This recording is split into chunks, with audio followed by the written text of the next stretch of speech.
With the Eagles having Jalen Carter to solidify the interior, along with Jordan Davis and Fletcher Cox, what is one analyst saying about defensive tackle Milton Williams and why we shouldn't be sleeping on him in year 3? Another third-year player is also ready to step up and could vie for a starting job. Plus, what did Lane Johnson and Jason Kelce say about the right guard battle, and who should we expect to start? But first, let's run it.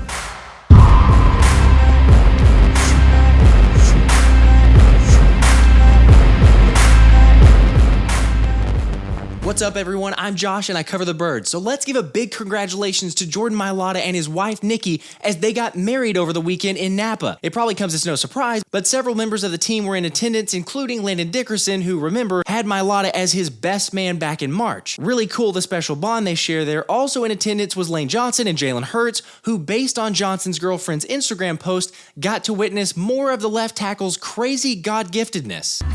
Truly the angels.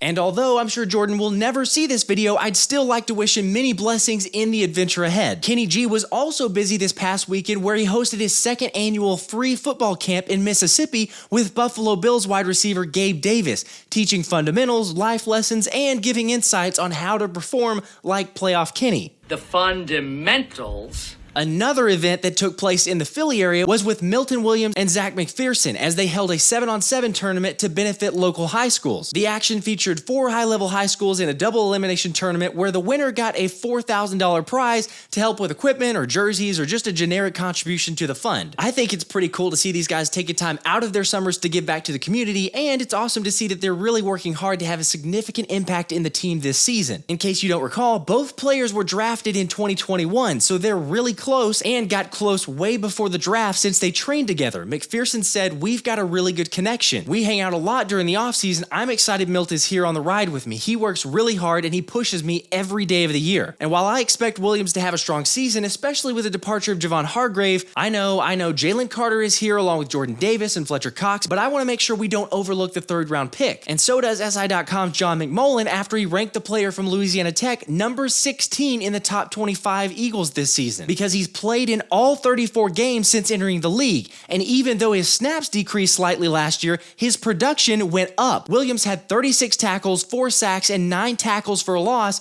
in last year's Super Bowl run. 2 seasons ago, when he played more, he had 30 tackles, 2 sacks, and 6 tackles for loss. All his numbers could be on their way up. He's good. I think this is indicative of a player who's starting to have things click for him both physically and mentally, because playing on the interior defensive line doesn't always translate very quickly, and like Williams said in an interview with Lord Brunson and Philly Mike a month ago, the more experience you get, the more confident you get, and like I've said, you're going against the best O-line in practice every single day, so once you get to a game, that makes it even easier going against them other guys. Williams also said, "Once the pads come on, we're full go, so no holding back." While I don't think Williams will start, I do think that he's going to make significant contributions this season, but what do you guys see from the 24-year-old? And what do you expect from corner Zech McPhearson this season? Let's be honest, it's a little hard to get any kind of meaningful action behind guys like Darius Slay and James Bradbury. While McPhearson only played 99 snaps on defense last season, he did lead the special teams unit in tackles with 10. Yet that doesn't really satisfy the Baltimore native, saying, "For me personally, I'm looking forward to the challenge ahead. I've still got a lot of work to put in. Nothing is a given, and that's for everything in life. I gotta go out there and earn it. I'm hungry and got a chip on my shoulder like I always do. I'm not gonna let myself down and going to give it everything I've got because that's what I want." And remember, at this point, the Eagles have officially moved McPhearson inside because when he was drafted, several scouts felt that the best position for him would be the slot role. But in case you're wondering why that didn't happen immediately, McMullen points out that the Eagles needed help on the outside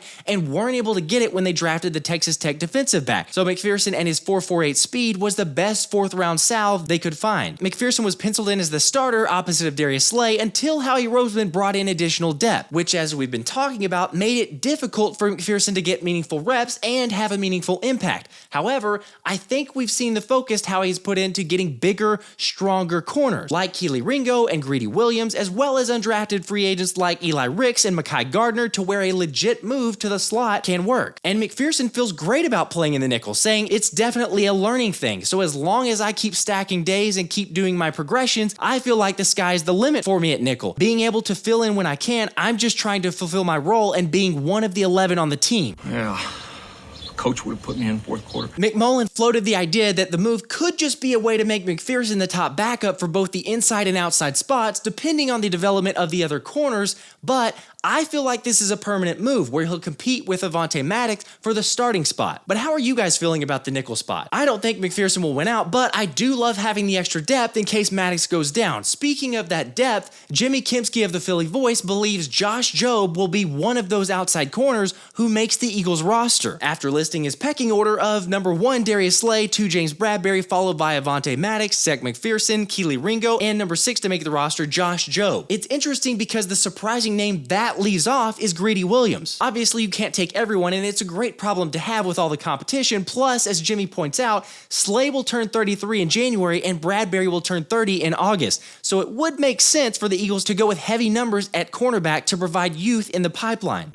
Why are you so old? I don't know. I could see a couple different outcomes here, but ultimately, at least prior to training camp, I feel like Greedy Williams wins out. Go ahead and let me know who you guys are siding with in the comments. Let's move on. So we all know by now that Jason Kelce was bartending last week at Ocean Drive, but the future Hall of Famer offered his thoughts on the ongoing right guard positional battle, saying, "We know how good we were last year, and whenever you lose pieces, even if they're perceived to be better, it makes it difficult. We're very fortunate on offense not to have a lot of new pieces coming in. We'll have a new face at right guard, but hopefully that'll be somewhat of a familiar face." Just to make sure we're all on the same page, that familiar face Kelce's talking about is Cam Jurgens, and he's kept up that rhetoric all offseason. He's going to get a chance to compete at right guard. He's going to get a chance to play center still.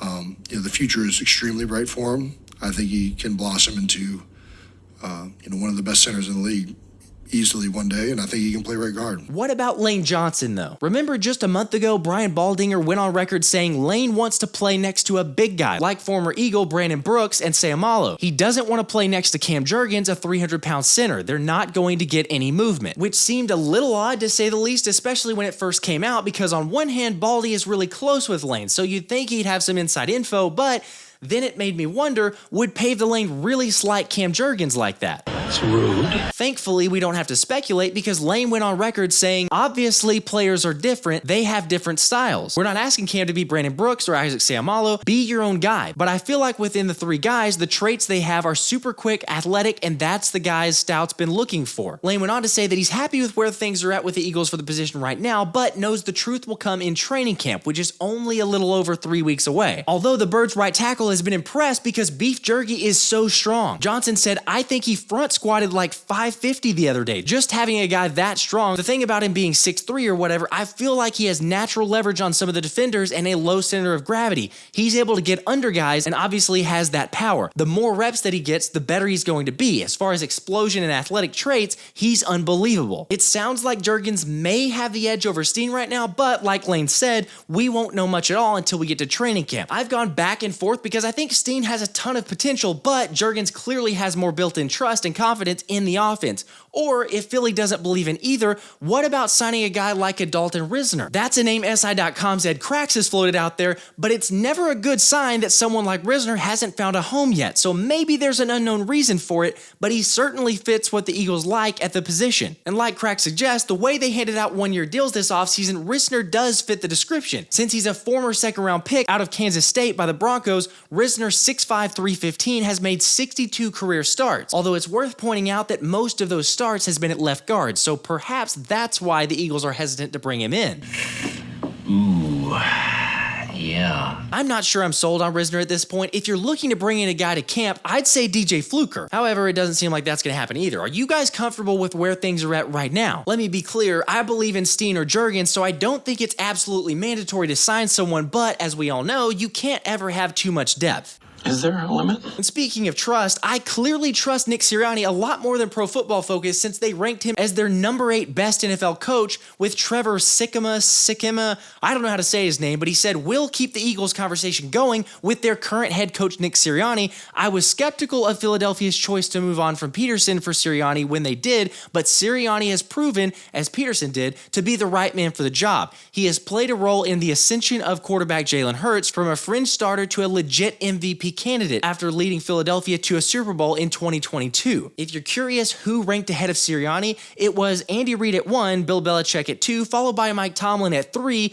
Kyle Shanahan 4, and then John Harbaugh at 5, with Sean McVay and Doug Peterson coming in at 6 and 7. That's a bit low for my taste. I guess I'm biased though. Although if you look at the win probability added last season, Sirianni absolutely destroyed the rest of the field. I won't get super data heavy focused, but the report here basically compiled times when coaches went for it on 4th down, used timeouts in the first and second halves, as well as when they decided to go for 2-point conversions to calculate a wins probability added. And there you have it. Sirianni's situational awareness and emphasis is why you have guys like linebacker Nicholas Morrow saying things like this. This is the most that I've learned situationally. Like, we really emphasize the situational awareness.